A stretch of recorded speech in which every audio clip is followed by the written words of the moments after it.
Lo mismo pasó con lo de las identidades en la parte de geometría diferencial. O sea, no podemos poner esas cosas en un examen, pero sí debemos explicarlas. Creo que es muy diferente. Y el hecho de explicarlas y no preguntarlas en un examen, a fin de cuentas, cuando se está frente a un grupo de estudiantes que les gusta la materia y que se ponen a estudiar, es más que suficiente para afirmar que se ha cumplido el objetivo.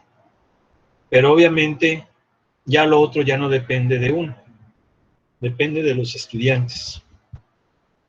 Entonces, pues ahí vamos a subir ese vídeo y vamos a continuar porque ya necesitamos ver la parte de integración múltiple. Prácticamente nada más tenemos semana y media de clases formales. Entonces, pues sí, tenemos que cubrir ese tema que es prácticamente el más importante o la cima del curso. Entonces, a ver.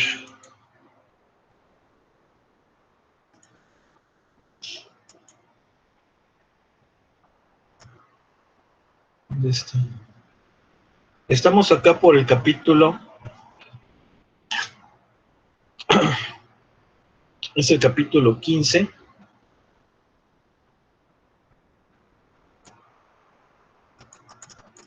Perdón, capítulo 15.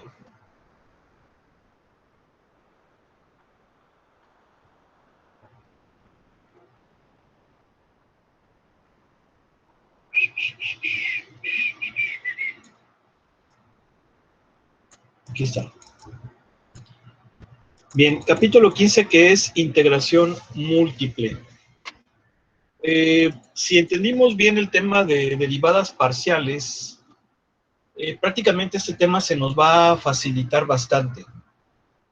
Aquí vamos a ver cálculo ya no de una variable, sino de varias variables, específicamente dos. Recordemos que obviamente al hablar de variables estamos haciendo referencia a las variables independientes. Por lo tanto, estamos hablando de una función de dos variables independientes y por lo menos una dependiente. Esto nos daría un total de 3 variables, 2 dependientes, 2 independientes, una dependiente. 3 variables que podemos ver físicamente, o sea, nosotros podemos ver 3 dimensiones. Ya 4, 5, 6 y esas cosas, pues, no las podemos ver, ¿sí? El ser humano es de 3 dimensiones, no podemos ver más de 3. Hay representaciones de espacios de 4 variables, pero son un poco triviales, o sea, son un poco ilustrativos. No quiere decir que en realidad así son, porque pues nadie ha visto 4 dimensiones, eso hay que explicarlo y hay que entenderlo. La ciencia está limitada, o sea, y está limitada precisamente por el entendimiento del hombre en relación a la ciencia. Entonces, solamente podemos ver 3 dimensiones, 4 dimensiones, podemos hacer algunas representaciones nada más, pero son representaciones, pues, insisto, como de forma trivial, no quiere decir que sean así, y ya, pues obviamente 5, 6, 7, etcétera, hasta n, pues es así, no. Lo que sí podemos es, obviamente, manipularlas matemáticamente, pero no las podemos visualizar. Eso nos tiene que quedar claro. Yo creo que pues ya tenemos que ver que pues se tiene un límite, ¿no? En cuanto al conocimiento. Aquí básicamente estamos viendo lo que vienen siendo las integrales dobles. Vamos a ver aquí que tenemos, vamos a estudiar integrales dobles e integrales triples. Dice, una doble integral de una función positiva es un volumen el cual es el límite de la suma de los volúmenes de columnas rectangulares. Yo cambiaría la palabra columna por prisma, ¿sí? Prismas rectangulares, es lo más conveniente. Todos estos son prismitas y mediante la sumatoria de los volúmenes de cada uno de estos prismas yo puedo aproximar el área bajo la curva. Obviamente aquí no veo la curva, ¿verdad?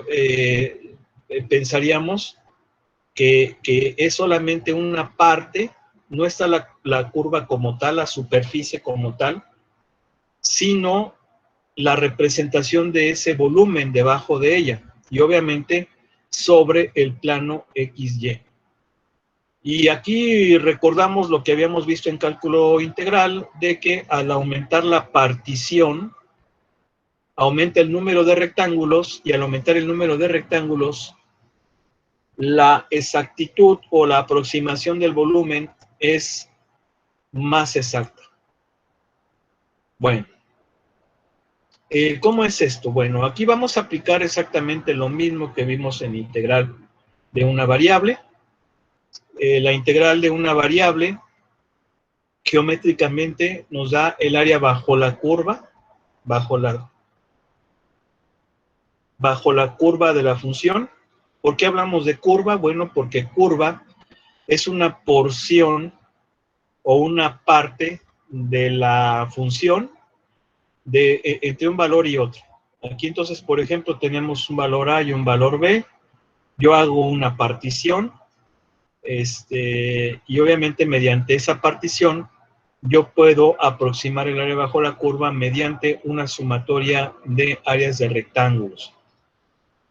Al aumentar el número de ellos, obviamente lo que va a pasar es que van a ser rectángulos más delgaditos, de tal manera que cuando tiende a infinito el número de ellos, que viene siendo esto, obtenemos la integral. Y esta integral no es más que uno de los principios que nos legaron los griegos, que nos decía que un plano es una sucesión infinita de rectas. Por lo tanto, aquí estoy diciendo que esa área la estoy representando como la sumatoria de infinitas rectas, y obviamente me van a barrer todo esta área, y eso me va a dar la integral. En el caso de funciones de dos variables, pues ahora tenemos esta cuestión. Ahora no hablamos de curva, no hablamos de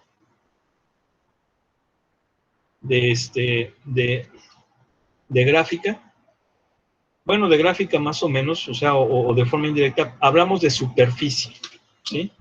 Entonces, geométricamente, una superficie, pues es una cosa como esta, ¿no? Tenemos al hablar de superficie estamos hablando de 2, 3 o más dimensiones. En este caso, pues tenemos 3.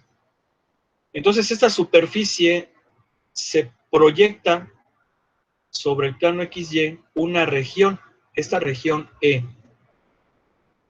Perdón, esta región R. Esta región R la podemos representar mediante esta definición que se conoce como producto cartesiano.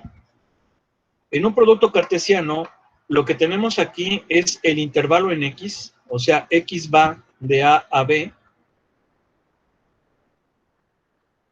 por C cruz D. C cruz D. Muchos autores le llaman producto cartesiano. De hecho, es un producto cartesiano lo que estamos haciendo. Entonces, este producto cartesiano, pues es un producto de intervalos que definen esa región bidimensional. Y aquí podemos ver que lo podemos representar mediante estas desigualdades. Entonces, esta superficie proyecta sobre el plano XY una región R que podemos definirla mediante un producto cartesiano o mediante desigualdades como está aquí. Bien. ¿Qué voy a hacer? Bueno, esto que tengo yo aquí viene siendo esta vista, bueno, esto visto desde arriba. Esto visto desde arriba. Es como si pusiera mi ojo aquí arriba. Si yo pongo mi ojo ahí arriba, lo que voy a ver es esto. Esta es la región que está acá. De hecho, podemos ver que efectivamente X va de A a B y Y va de C a D. Y lo que estoy haciendo es una partición. ¿Cómo hago esa partición? Bueno, pues es exactamente lo mismo que se hacía en cálculo integral. Esa partición depende del número de particiones y cada partición, en caso de integrales de una variable, pues era el límite superior menos el límite, bueno, el valor superior menos el valor inferior entre el número de particiones. Era el famoso delta X. Entonces, esto viene siendo el delta X, que me va a definir el ancho de cada una de estos intervalos, porque estoy dividiendo todo el intervalo de AB en n partes, y eso me define el delta X. Lo mismo lo voy a hacer sobre el eje Y, y voy a tener una delta Y. O sea que delta Y va a ser igual a D menos C entre N. Aquí pues se recomienda que, bueno, yo lo estoy haciendo suponiendo que el número de partición horizontal y vertical es la misma. Aquí, por ejemplo, podemos ver que es 1, 2, 3, 4, 5, 6, 7. 7 particiones. Y aquí es 1, 2, 3, 4, 5, 6, 7, 8, 9, 10. Entonces, no necesariamente tienen que ser iguales. Pueden ser diferentes, como en este caso. Aquí estamos suponiendo, por ejemplo, que el intervalo de B a A lo estamos dividiendo, por ejemplo, en M particiones y de C a D en N particiones. Bien. Y aquí lo que tengo es que cada partición tiene un puntito que se ve en negro. ¿Este puntito qué viene siendo? Pues viene siendo el punto muestral. Aquí lo indica. Aquí lo indica claramente. Vemos que tenemos una región IJ. Esta región IJ pues es una partición. Ahora las particiones no son en intervalos, sino que son en rectángulos, tienen esta forma rectangular. Independientemente si la partición en X y en Y es la misma, va a ser rectangular. Y obviamente estamos viendo que estos puntos en negro son puntos muestrales porque los pone con asterisco. Estos puntos muestrales dependen del analista. Por ejemplo, cuando ustedes vieron este tema en cálculo integral, empezaron a ver precisamente este tema, vieron que podíamos dividir el intervalo de integración en 7 partes, por ejemplo, ¿ok? Hicíamos esa partición en 7, cogíamos el ancho de cada partición y luego, para determinar las alturas, porque íbamos a sumar áreas de rectángulos, es base por altura, la base es el famoso delta X, y la altura es la función evaluada en un valor de X correspondiente a ese tamaño de la partición, y podía ser el valor por la derecha, el valor por la izquierda, el valor intermedio o cualquier otro. Y ese valor se le denominaba valor muestral. En los libros venía que era el de la derecha, el de la izquierda o el medio. Bien, cuando vamos a integrar, hacemos que ese número de particiones tienda a infinito y entonces el ancho tienda a 0. Por lo tanto, todos los valores muestrales van a ser el mismo valor. Obviamente cuando esa partición tiende a infinito. Aquí todavía no hemos hecho esa partición en infinito, por eso es que debemos de coger puntos muestrales, los cuales al evaluarlos en la función nos van a dar la altura de los prismas rectangulares, los cuales al sumarlos todos ellos nos va a dar una aproximación del volumen bajo la curva. Y eso lo podemos ver en esta figura de aquí. Aquí yo tengo la partición de la región proyectada de la región proyectada de la superficie, la región proyectada debido a la superficie, y tengo yo una partición representativa que es esta que está en naranja. Obviamente aquí está el punto muestral, ahí se alcanza a ver, y este punto muestral al evaluar en la función me va a determinar la altura de ese prisma. Y el volumen entonces de este prisma es área de la base, que vendrían siendo el producto de las particiones por la función evaluada en ese valor. Y obviamente cada partición, al elegir un valor muestral, pues vamos a poder determinar una altura, con lo cual ya tendremos lo suficiente para determinar estos prismas. Al sumarlos todos, pues nos va a dar una aproximación del volumen bajo la superficie.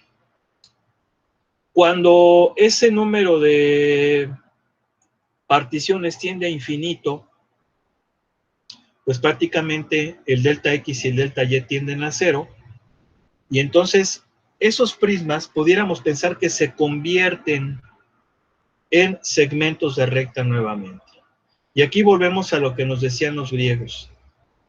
Una superficie es una sucesión infinita de rectas o de líneas, ¿sí? Porque una superficie puede ser plana o no, puede ser curva. Entonces vamos a hablar líneas. Las líneas pueden ser curvas o pueden ser rectas, es un concepto más general. Entonces, una superficie es una sucesión de líneas. De la misma manera, el espacio es una sucesión infinita de planos.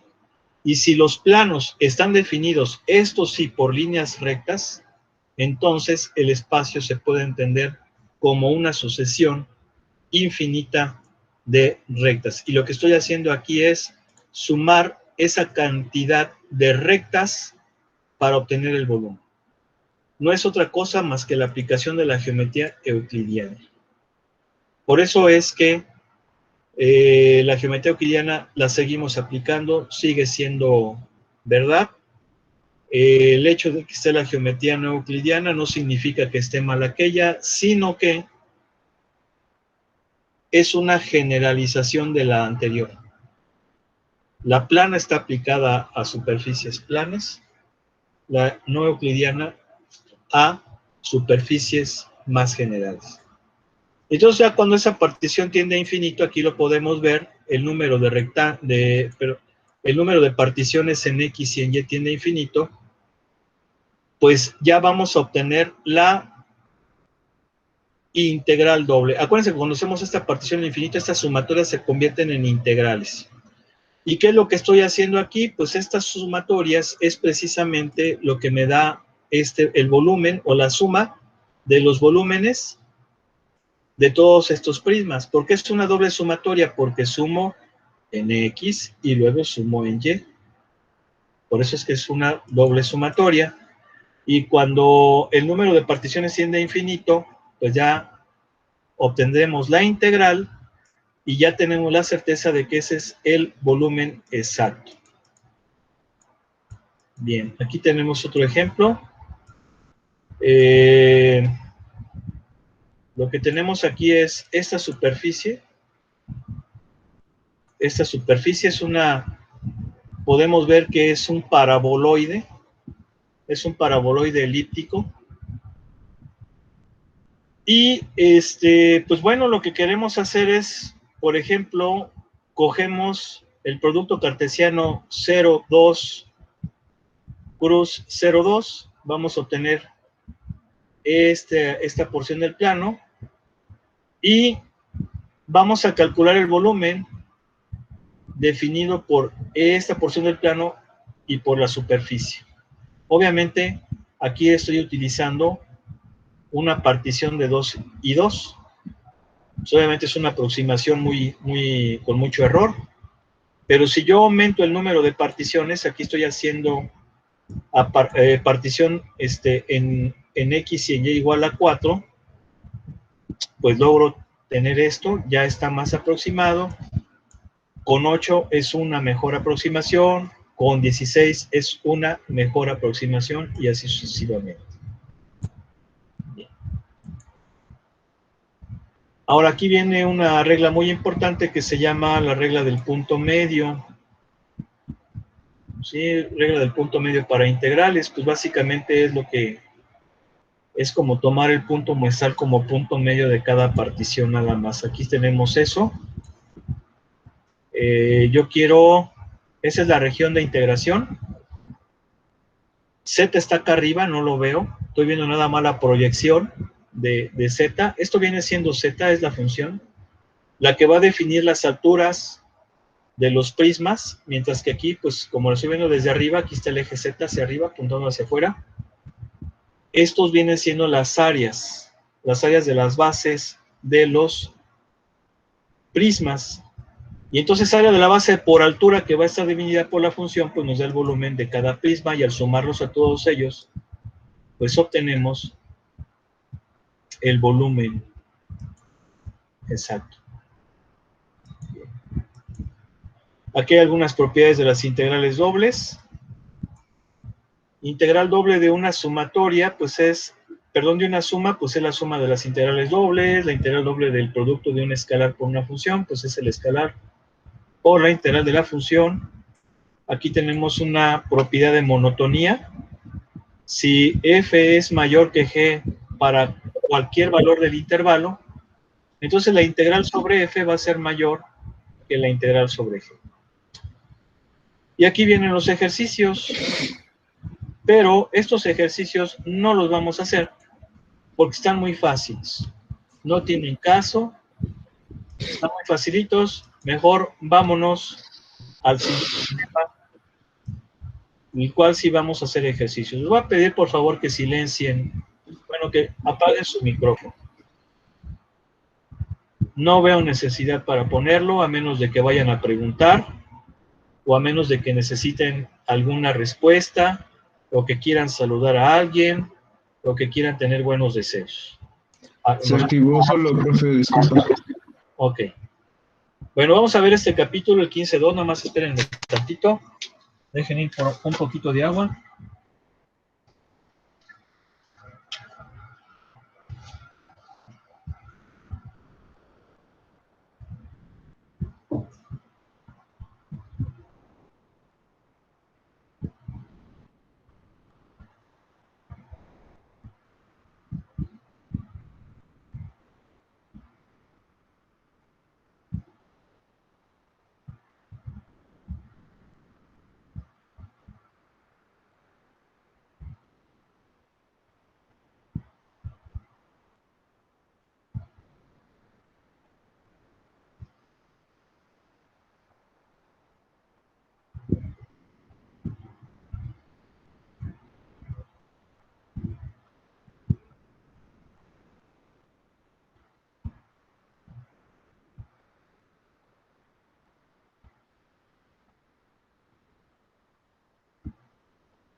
Bueno, este tema de las integrales iteradas, que viene siendo el 15.2, a mí me gusta explicarlo como integrales parciales. De la misma forma que derivamos parcialmente, y recuerden que también está la derivada parcial y está la derivada total, eso incluso lo vimos. Es decir, la derivada parcial es la variación nada más con respecto a una variable, la variación de la función con respecto a una variable. Pero si todas las variables cambian, obviamente la función va a cambiar, y si yo quiero conocer el cambio total debido a la variación de todas, pues es la derivada total, ¿no? Eso lo vimos, incluso hicimos algunos ejercicios de eso. Entonces, yo me gusta explicar este tema de las integrales iteradas como integración parcial. ¿Por qué? Porque vamos a integrar primero con respecto a una variable y después con respecto a la otra. Aquí vamos a analizar funciones de dos variables nada más, dos variables independientes.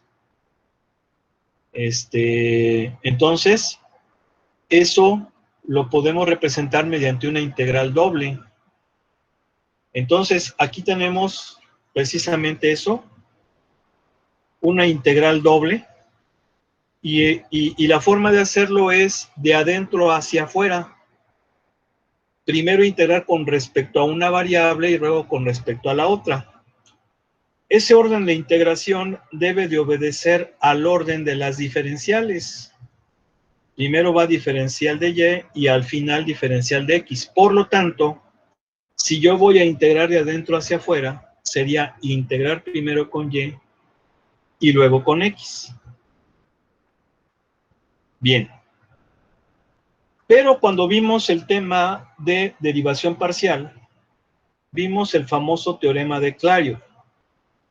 Yo podía derivar primero con x y luego con y, o al revés. Y si la función era diferenciable en todo ese intervalo, pues para todo ese intervalo yo podría suponer que si derivo primero con x y luego con y, da lo mismo si primero derivo con y luego con x. O sea, el orden de derivación no importaba. Lo mismo va a pasar en las integrales dobles. El orden de integración no interesa. Yo puedo integrar primero con y después con x, primero con x y luego con y. En ambas situaciones me va a dar el mismo resultado. Claro que lo que sí va a cambiar va a ser los intervalos de integración. Esos sí van a cambiar. A menos de que sea una integración constante, sí van a cambiar. Bien, ahora,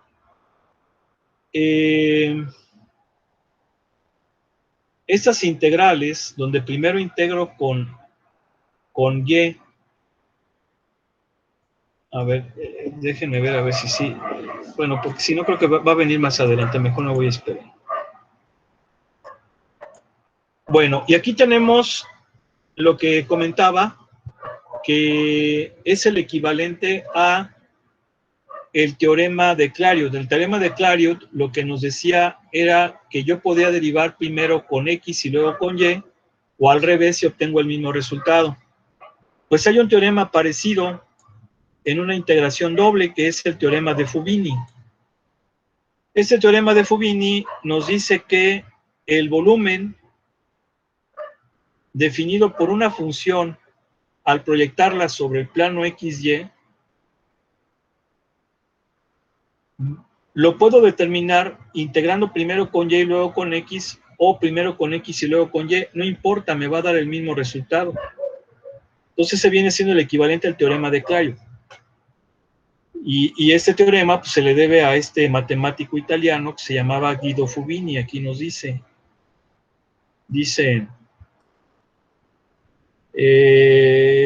se nombra así en honor al matemático Guido Fubini, el cual proveyó una versión muy general de este teorema en 1907. Pero la versión para funciones continuas fue conocida por el matemático francés Agustín Louis Cauchy, casi 100 años antes. ¿Sí? Aquí está este personaje Cauchy, por eso hemos hablado ya de él bastante, y por eso está lo del ensayo. Bien. Pues esto es exactamente lo mismo.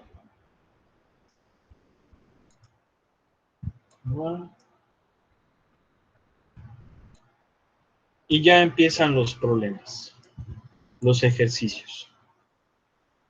Y pues aquí hay que decirlo, estos están muy fáciles. Estos están muy fáciles. Estos están muy fáciles.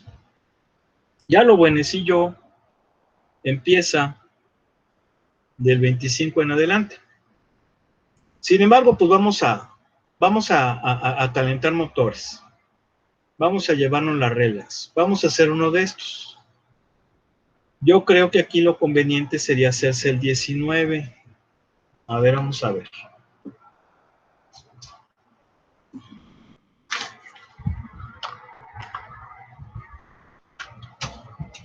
En estos ejercicios que son de integrales dobles y que acabamos de ver que la interpretación geométrica de una integral doble es el volumen bajo una superficie, o sea, limitada por la superficie y por el plano XY.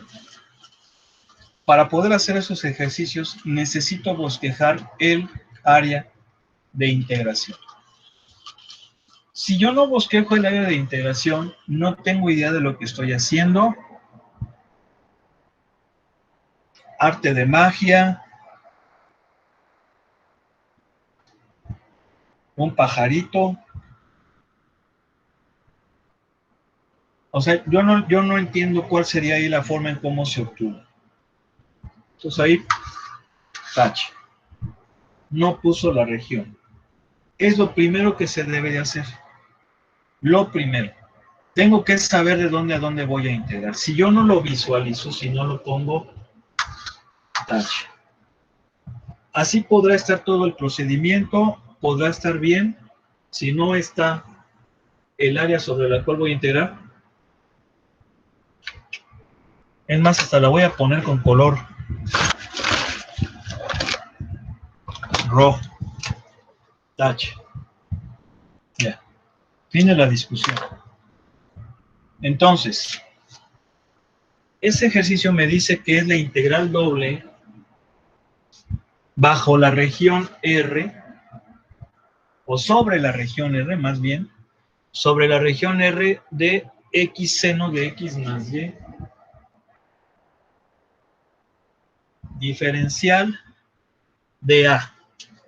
¿Por qué aquí le pone diferencial de A? Bueno, la diferencial de A es la diferencial de área. Esa diferencial de área puede ser dx de Y o dy de X. El que se elija una u otra va a depender de cómo yo quiera hacerlo. Obviamente hay que decirlo aquí, aun cuando ya vimos que el orden de integración me va a dar el mismo resultado según el teorema de Fubini, es muy probable que siempre haya una forma más sencilla que otra. Incluso vamos a ver que va a haber integrales que hacerlas de x de y son mucho más sencillas que de y en dx.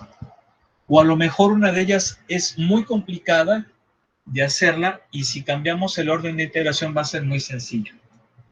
Ahora, creo que el libro no ha hablado de esto, pero si mal no recuerdo, dx de y significa una integral tipo 1 y una de y en dx es una tipo 2. ¿Por qué esta es una tipo 1? Porque en las integrales anteriores, las de una variable pues, siempre era con x. Pues primero con x, luego con y. Tipo 1. Si es al revés, primero con y, luego con x, sería una tipo 2. Así es como algunos autores he visto que la han manejado. Entonces eso es importante. Bien. Entonces voy a dibujar el área sobre la cual voy a... Perdón, la región sobre la cual voy a integrar, y la región la está definiendo como un producto cartesiano que es 0, pi sextos plus 0 pi tercios. Ese es un producto cartesiano. Ya dijimos que este es el intervalo en X y este es el intervalo en Y. Entonces, vamos a ver. Este es X, este es Y. Vamos a suponer que este es pi sextos. Y bueno, acá tenemos pi sextos, pi tercios. Profe, aún está presentando. ¿Mande? Aún está presentando. Ah, ok. Entonces, me dice que x va de 0 a pi sextos, aquí está, y y va de 0 a pi tercios. Entonces, esta es la región sobre la cual voy a integrar, la voy a asurar. ¿Sí? ¿Dónde está la función? ¿Dónde está el x seno de x más y? Porque el diferencial de área, pues, aquí tengo el área. El diferencial de área dependerá cómo lo quiera yo hacer. ¿Dónde está esto? Esto está acá arriba. Esto está acá arriba. Aquí está el eje Z. Yo puedo ver que este plano XY es el espacio XYZ si estoy viendo sobre el plano y obviamente Z se pierde. Entonces, esta superficie está acá arriba. Pero para cuestiones de planteamiento, eso no me interesa la región sobre la cual voy a integrar. Por eso insisto, si yo voy a resolver una integral doble, una integral triple, y no hago esto, primero, entonces hay algo que no está bien. Hay algo que no está bien. Ok. Entonces, esta integral a ver usted que me dijo que estaba compartiendo. ¿Cómo quiere? ¿Así o así? ¿Tipo 1 o tipo 2? Tipo 1. Bien. Bueno, aquí le voy a poner el DA. Aquí sí es DA, pero ya acá ya la voy a definir. Entonces, X de Y dijo. Luego. Sí, profe. Bien. ¿De dónde a dónde varía X? X varía de 0 a pi sextos. Y Y varía de 0 a pi tercios. Bien. ¿Cómo lo voy a resolver? Lo voy a hacer como una integral iterada, de adentro hacia afuera. De adentro hacia afuera.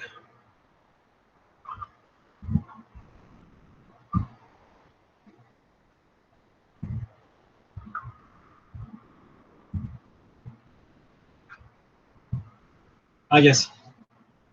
Primero integro con X, esta primera integral, y luego con Y.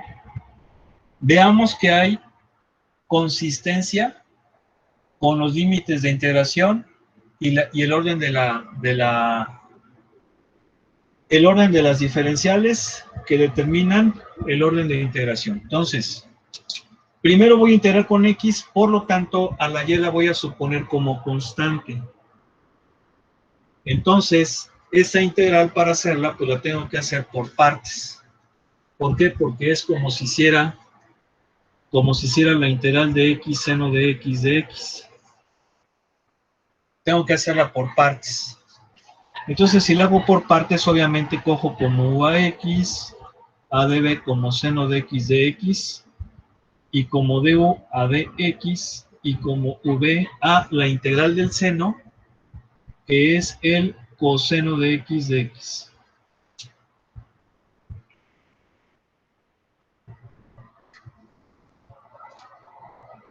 ¿Quién es la integral del seno, señorita?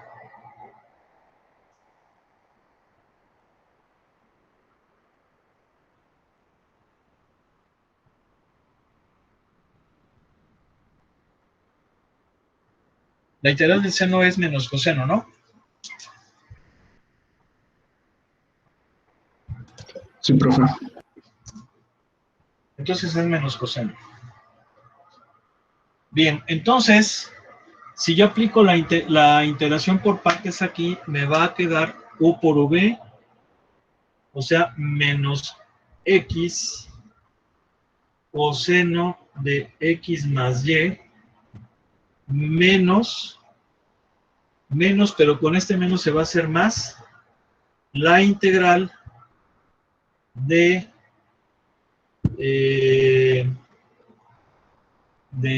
¿quién? De menos coseno, de coseno de X de X. Ahora, observemos que aquí estoy haciendo la integral por partes de esta, pero ya aplicando esto. Por lo tanto, y esta es la forma en cómo nos damos cuenta si el estudiante está haciendo correctamente las cosas, si sabe lo que está haciendo o no. Yo no puedo ponerle aquí igual, porque si le pongo igual estoy diciendo que esto es la continuación de esto, pero lo que estoy haciendo aquí no es la continuación de esto. Es nada más esta integral. Entonces eso tiene que quedar claro. Aquí tendría que ser integral de x, seno de x más y de x. Ahora sí, de 0 a pi sextos. Y obviamente como es una integral definida, aquí le ponemos de 0 a pi sextos. Y aquí de 0 a pi sextos.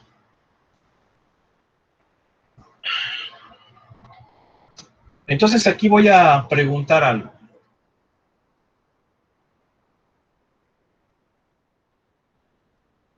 Yo una vez lo voy a preguntar. Aquí voy a necesitar, aquí voy a decir cuánto da esta operación. Y si yo digo cuánto da esta operación, tienen que trabajar. Si no van a trabajar, entonces, pues yo nada más digo, bueno, aquí está la integral, luego seguiría esto, y ustedes lo hacen. Entonces aquí nada más voy a preguntar una sola vez. ¿Cómo se va a trabajar?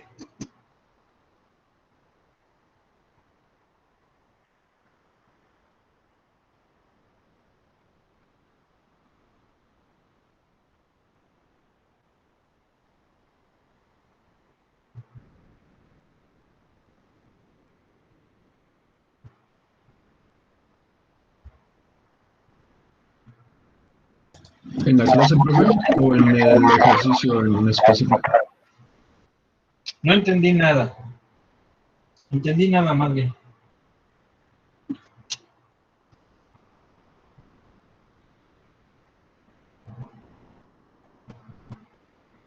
¿No? Bueno, entonces yo soy el que voy a nada más hacer las cosas y ya voy a decir. Bueno, aquí se hace esa integral.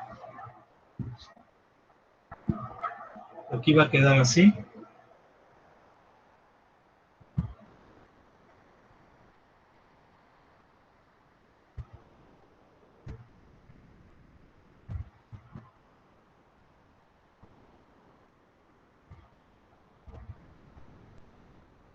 Luego va a ser menos. Aquí va a ser 0 coseno de 0 más y. Luego más la integral del coseno, pues es el menos 1. De 0 a pi sextos.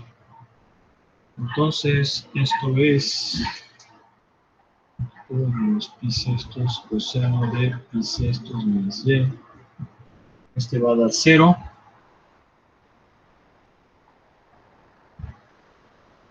Y este va a ser menos seno de pi sextos más 0. Bueno, sale ese resultado y ya luego se mete aquí este resultado y se hace el otro integral. Voy a seguir con el otro.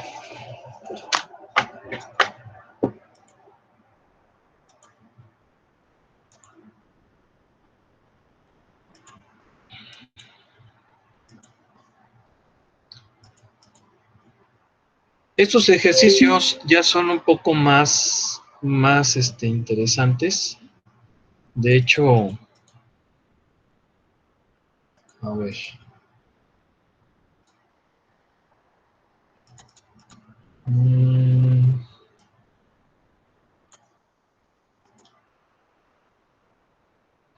Vamos a hacer uno de esos, están un poquito más interesantes.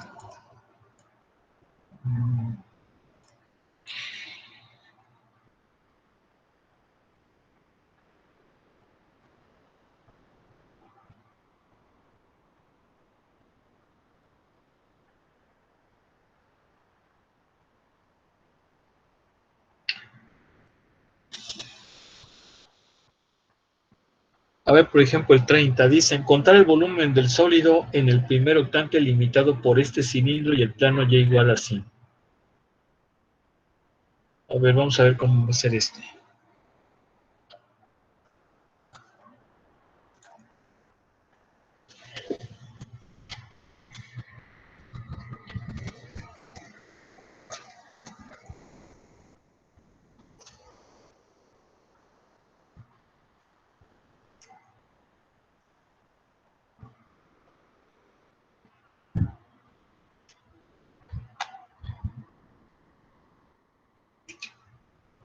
El cilindro es z igual a 16 menos x cuadrada.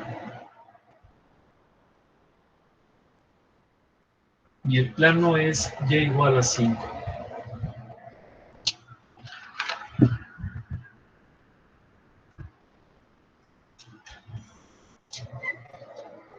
Voy a hacer un bosquejo del volumen. Porque aquí básicamente no nos dice la región de integración. Lo voy a visualizar aquí.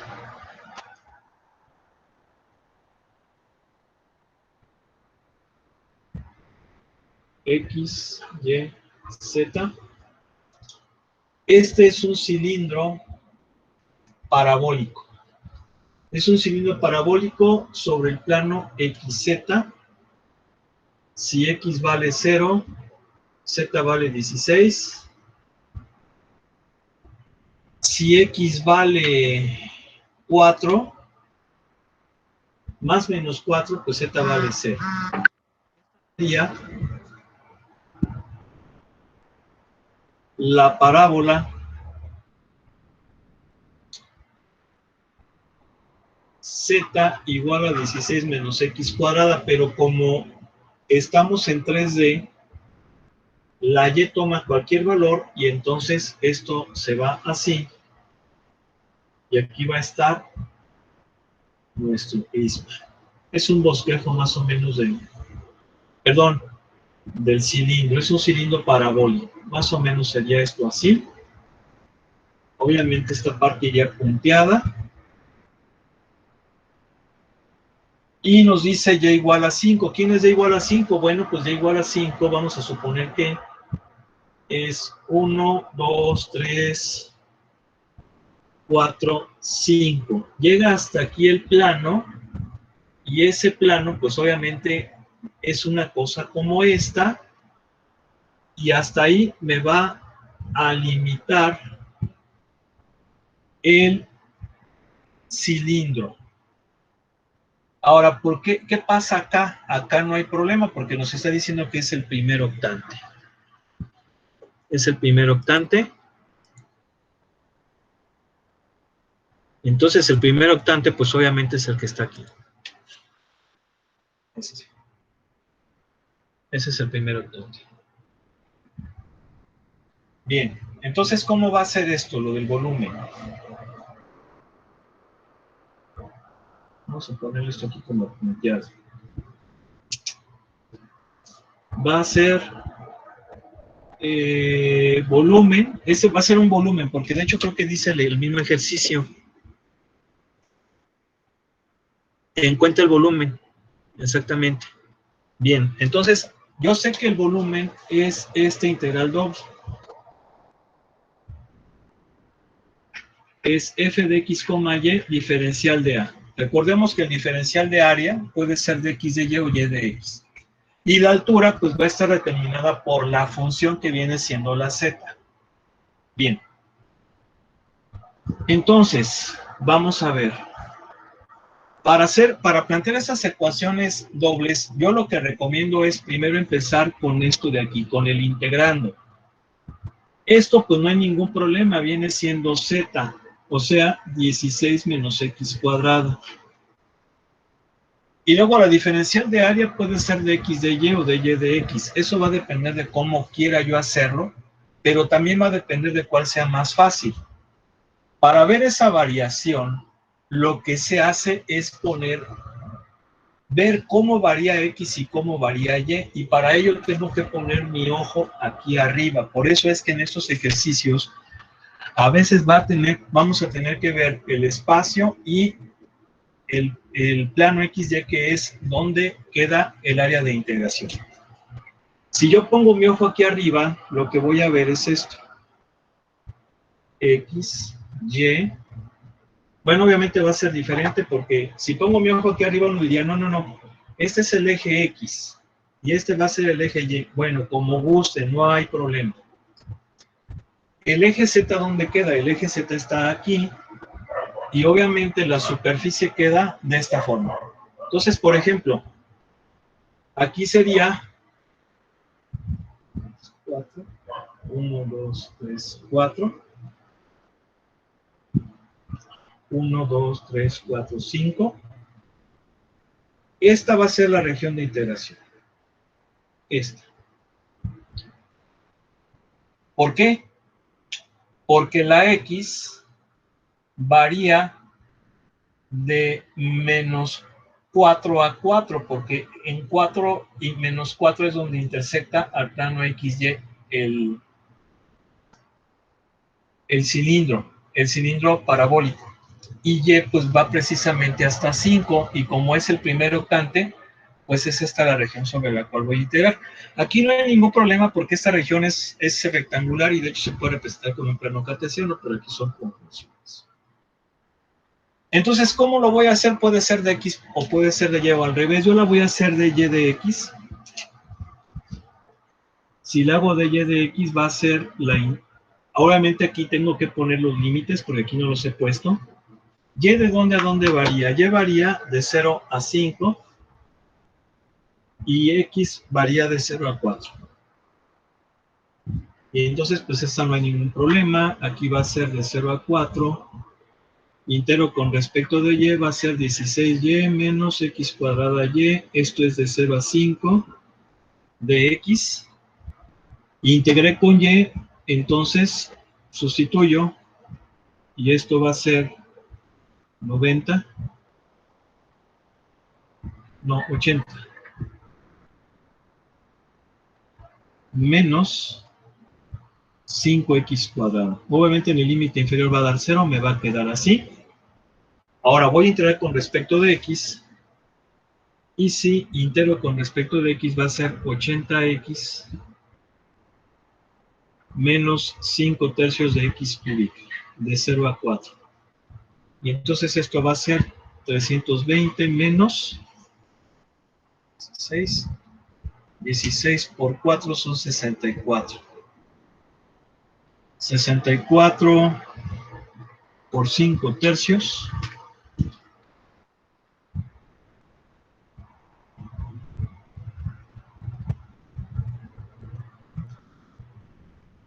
$320 tercios.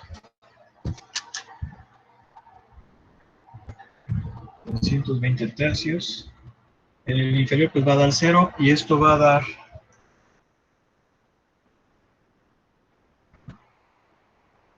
640 tercios. Unidades cúbicas, porque sería un volumen. A ver.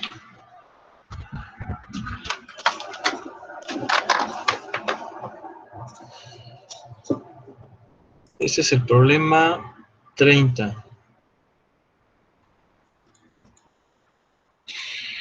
del 15.2.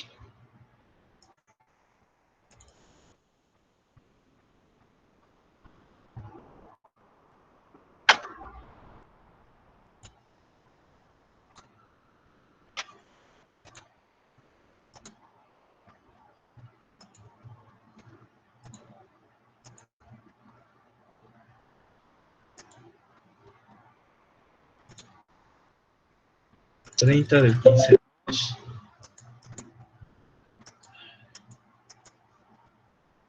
640 tercios, ahí está.